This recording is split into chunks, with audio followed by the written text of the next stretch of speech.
बिना आधार के सिर्फ झूठ पे झूठ बोलते रहने से आपका झूठ सच नहीं हो जाएगा ना। हकीकत है, जो लोग आज संविधान की इतनी चिंता कर रहे हैं, जो लोग आज संविधान की कॉपी अपने हाथ से टेबल पे रखना तक नहीं जरूरी समझ रहे हैं, उसको हर जगह लहरा रहे हैं, पूछिए इन लोगों से क्या किया इन लोगों ने संविधान के साथ। सही मायनों में अगर किसी ने संविधान की हत्या करने का काम किया था तो वो कांग्रेस की सरकार थी।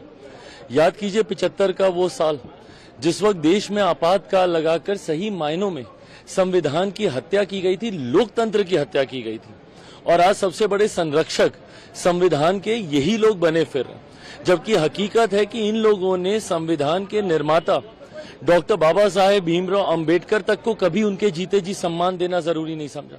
उनको चुनाव हरवाने का काम किया, और तो और उनकी एक तस्वीर, एक प्रतिमा तक भारत की संसद में नहीं थी 89 से पहले, जबकि इनकी अपनी पार्टी के नेता और उसमें भी एक ही परिवार के 3-3 लोगों की तस्वीरें भारत की संसद में लगी हुई थी। ये लोग बात करेंगे संविधान की। हकीकत है इन लोगों ने सिर्फ लोगों को डराने का काम किया।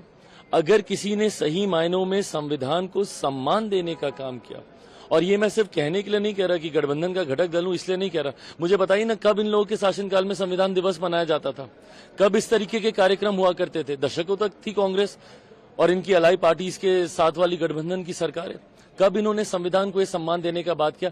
हकीकत है कि आज देश की जनता भी समझ गई है। इन्होंने लोकसभा चुनाव के वक्त दुनिया भर का झूठ बोला, एक बार के लिए कुछ राज्यों की जनता ने इन पे माना भी, विश्वास भी कर लिया, पर आज जब लगभग 6 महीने होने को आए हैं केंद्र में हम लोग की सरकार की, पूछे कहां का संविधान खत्म कर दिया गया, कौन से लोकतंत्र की हत्या कर दी गई, और संविधान के तहत मिल रहे आरक्षण को किसका आरक्षण छीन लिया गया। आखिरी सवाल सर, ये आरोप हिमाचल प्रदेश के मुख्यमंत्री से लेकर शरद पवार गुट के नेता तक करें, ईवीएम हैक हो सकता है, टेक्नोलॉजी हैक हो सकता है, कोई ईवीएम गुजरात से आया इसलिए जीत गए आप महाराष्ट्र में। नहीं तो बोलिए ना इनसे कि क्या यही बात ये लोग झारखंड के बारे में भी बोलेंगे।